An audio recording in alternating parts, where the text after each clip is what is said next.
Dr. Talimirn Au Junior Girls National Football Championship 2025 lowole thakao por aji organizing committee ra media han ge brief krishe tournament the Department of Youth Resources and Nagaland Football Association bra miligina organize kriya ro tournament do November 22 bar shuru kuribo ro final do December 11 de khilibo tournament the Chumugidima Football Stadium bra khilibule ase ro pura milaigina 13 teams register kurigina ase tournament the Nagaland laga team logode Uttar Pradesh, Tripura, Uttarakhand, Andaman and Nicobar, Punjab, Assam, Jammu and Kashmir, Chandigarh, Himachal Pradesh, Maharashtra, Mizoram aro Madhya Pradesh bra team khan hissa lobole ase register kurigina thaka team khan ke charta group te bhag kurigina ase organizers Canberra janaishi ki tournament do smoothly jabule nimide 17 committee set up kurigina ase details saisabo.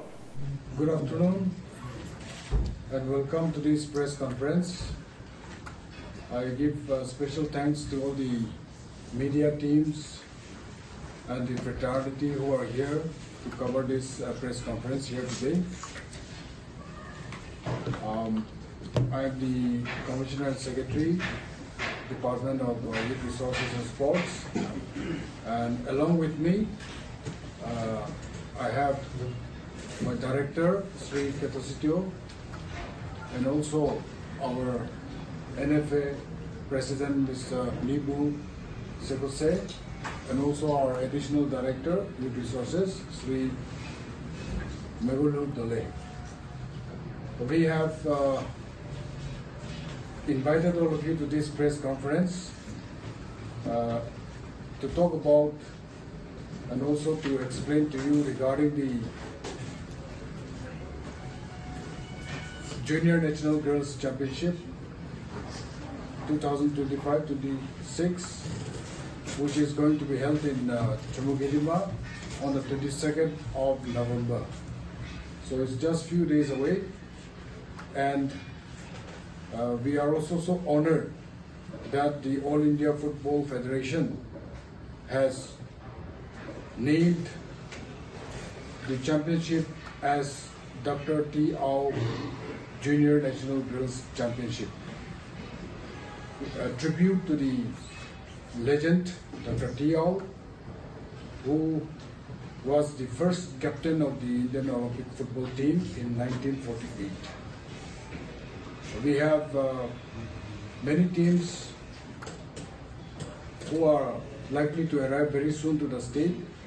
Already some of the teams have already arrived, and they are now acclimatizing themselves with the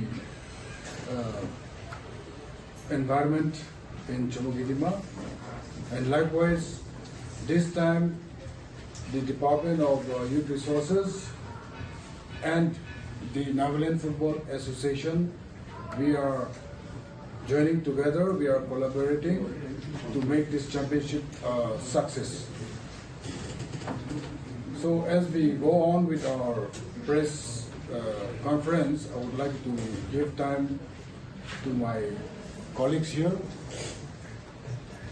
and Director will also explain the nitty-gritties of the championship, and we have also prepared several committees to look into the logistic arrangements of the team and as well as the championship. All these arrangements are being done.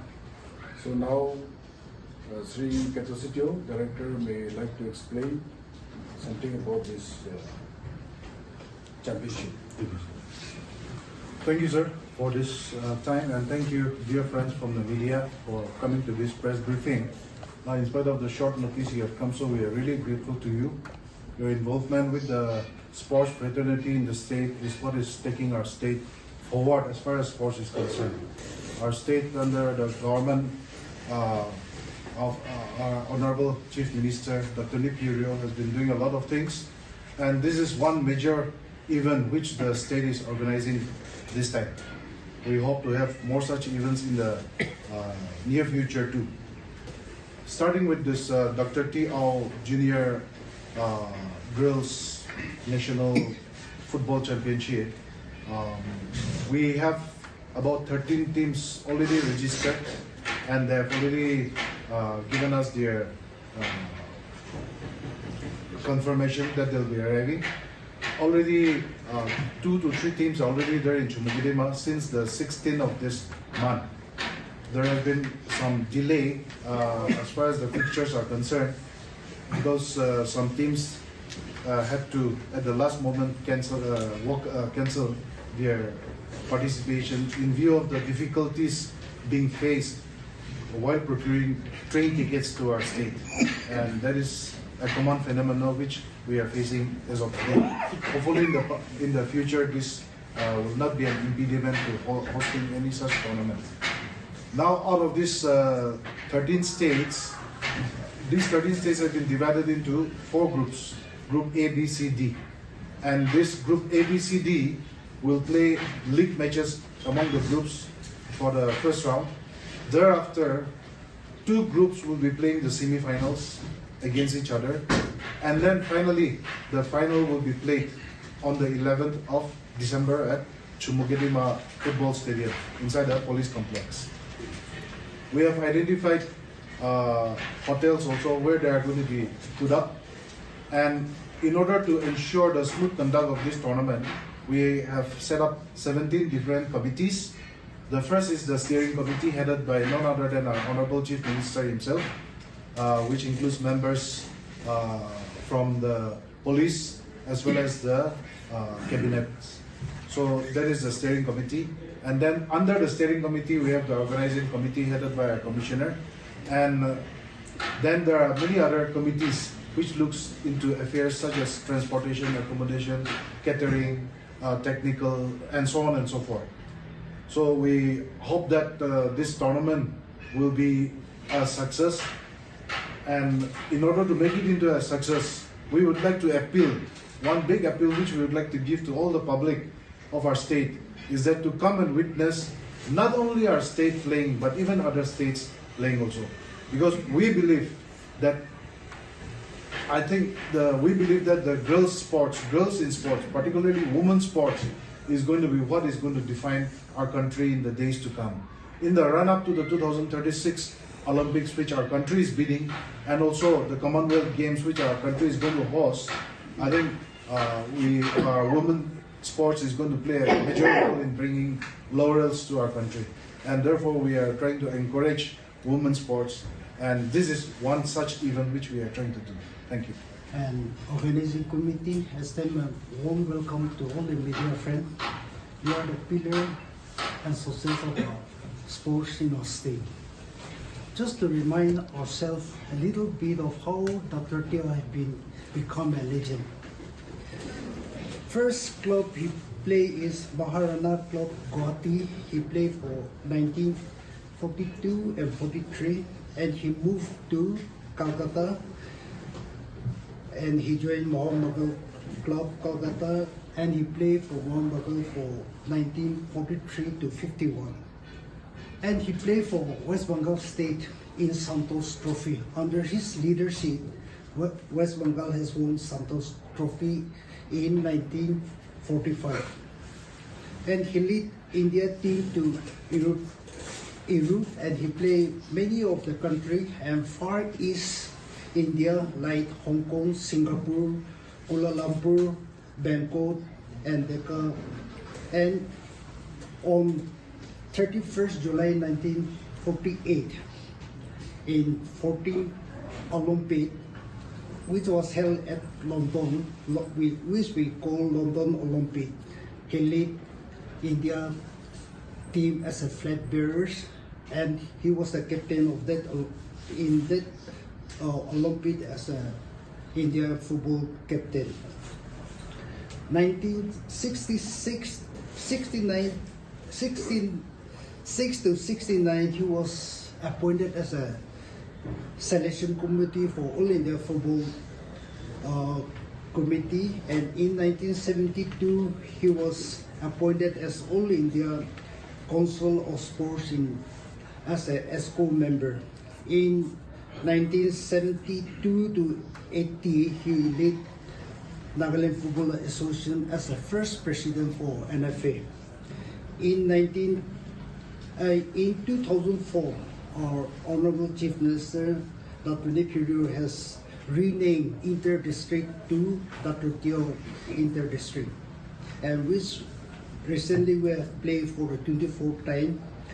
And in 2009, Northeast Fraternity Cup was renamed again by our Honorable Shane to Northeast Dr. Teo Trophy.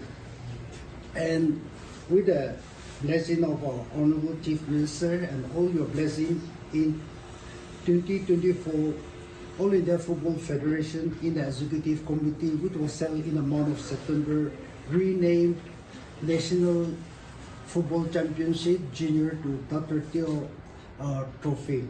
So which we are going to held for the first time in our state, and this will also be the first of our state that we are hosting a national tournament, especially in the football. So far, we are expecting this 312 players and official match commissioner, referee assessor, and referee assistant. About 24 will come.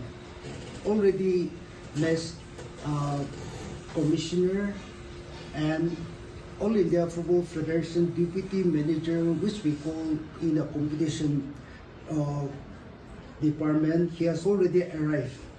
And earlier, 1 week back, they have sent another instructor to check our facility, especially for our football. Little correction has been done. With the help of our department, we could have corrected all those things, and we are hopeful that will give a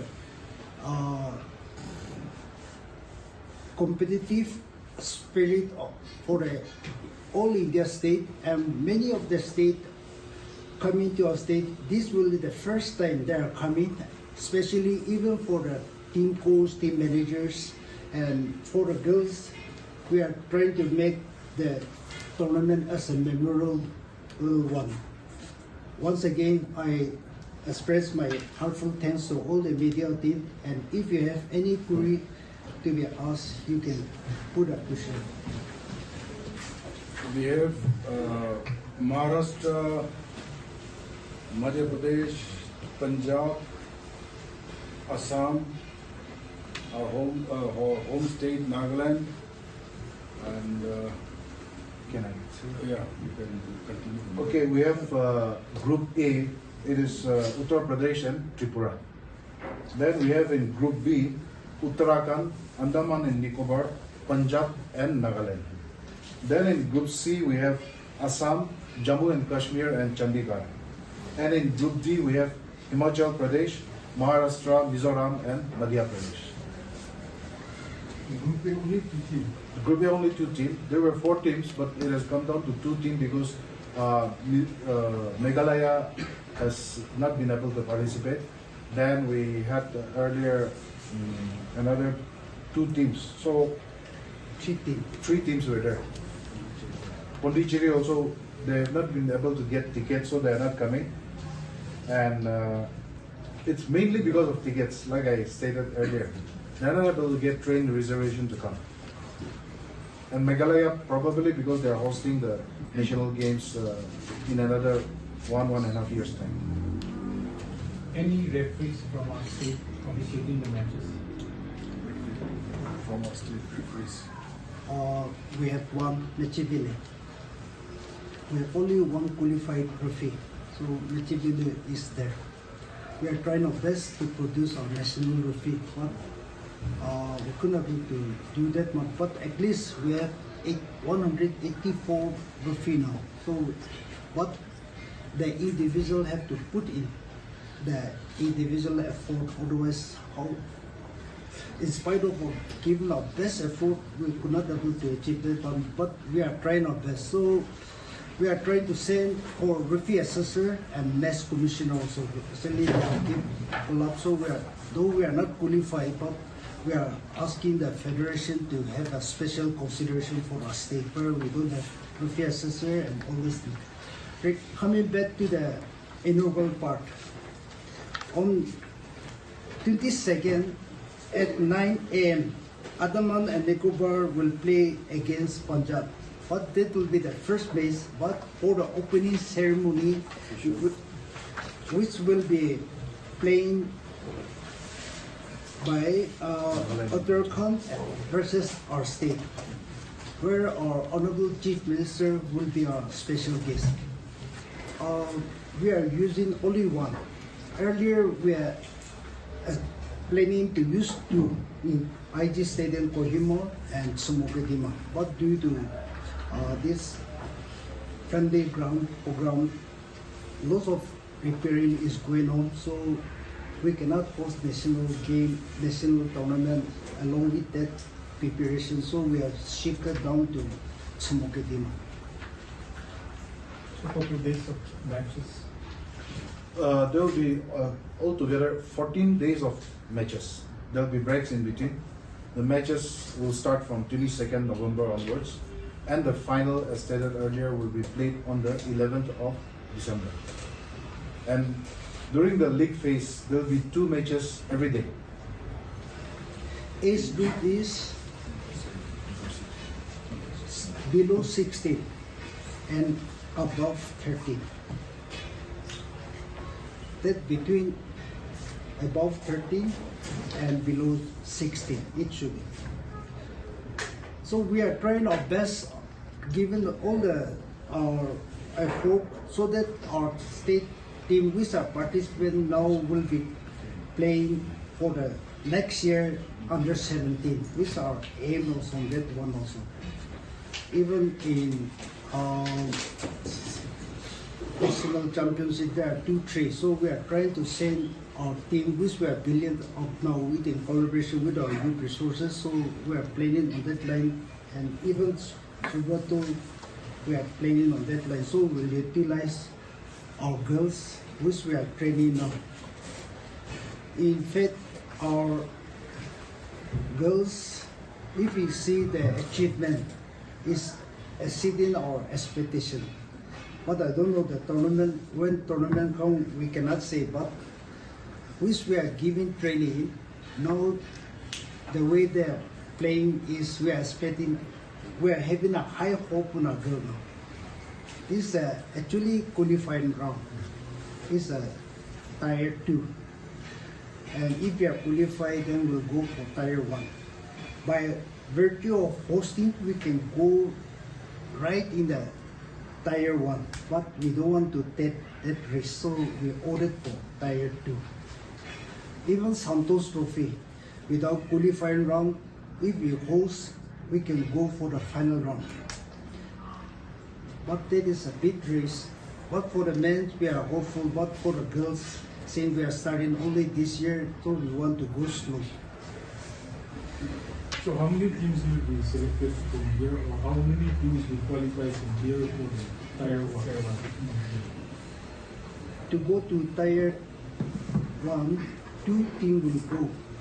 But sometimes if the relegation is 3, then 3 also will go up.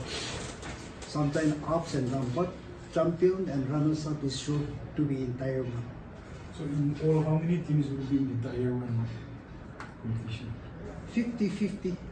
We have 36 plus 36 state with union territory. So sometimes we are supposed to have 17 teams this time, but 4 state has withdrawn in the midway. So the other 18 teams are playing in the tier 1. So few teams will be relegated. If the performance is so bad, then there will be relegated also. More relegation. More relegation. And regarding the prize, this time, this is the first time it has been rechristened as Dr. TL National Girls Football Championship. So our state is going to donate the trophy, which will be a running trophy. Team will be issued by All India Football Federation, only the trophy, but as we have director has said, our state is going to contribute to the trophy, so that it will be a running trophy. It will keep our Dr. Teo name also in every state, whoever won also. When will be the tier 1 held? Tier 1 is already started. It's already started. It's already started today. This morning they have started. We are supposed to start together, but in Tier 2, due to unfortunate, this few state has withdrawn. That's why we have refit to 22nd. Otherwise, we are supposed to start together and end together also. So from here, the selected teams will participate in tier 1. is it? That is next year. Next year. Next year. Next year. Tier 1 are those states which are better. How does that selection come? This national tournament has been going on for the last many years. This time only the name has been changed to Dr. Teo. So based on the earlier games that they played, Tier 1 and Tier 2 has been happening. And fortunately or unfortunately, this is the only tournament left unnamed. When we start seeking, after 76 years, Dr. Teo name has been given in the All India Football Federation tournament. So though it's a bit late, but we can call it as a big achievement for our state also. To help us in giving your suggestion where we are going wrong and right input, and your publicity campaign will literally help us tournament, and that will keep our state flying high, because once you give a publicity, then the whole world will know that what our Nagaland is doing. But even our shortcoming, I would like you to friendly advice, give advice, but not in the other way, but in a positive way. We'll take it as a positive suggestion so that we'll move forward together. Thank you. Well, Last thing, this for the entry for the public, is it the entry fee or ticketing is there? For the opening and all, we are decided to be free, yet the other game we are yet to decide. If we give entry fee, if audience is not there, then tournament, this thing will slightly give a negative thing. So we are yet to go for after inaugural part, we are yet to decide. But our deputy manager from All India Football Federation, he has already arrived, so we'll discuss with him, because these are under the total control of federation. well, as a concluding remark, I would like to thank all the media people here who have covered this press conference. And on behalf of the organizing committee, I would like also to invite and look for the continued support of all the football lovers across the state to come and watch the games, and also encourage the young footballers as they show their best in the field. And there will be also live streaming of all the games On Sportscast, on Sportscast. as well as the DYRS Yeah. social handles. Yes. So you can watch it over there also. So thank you all very much.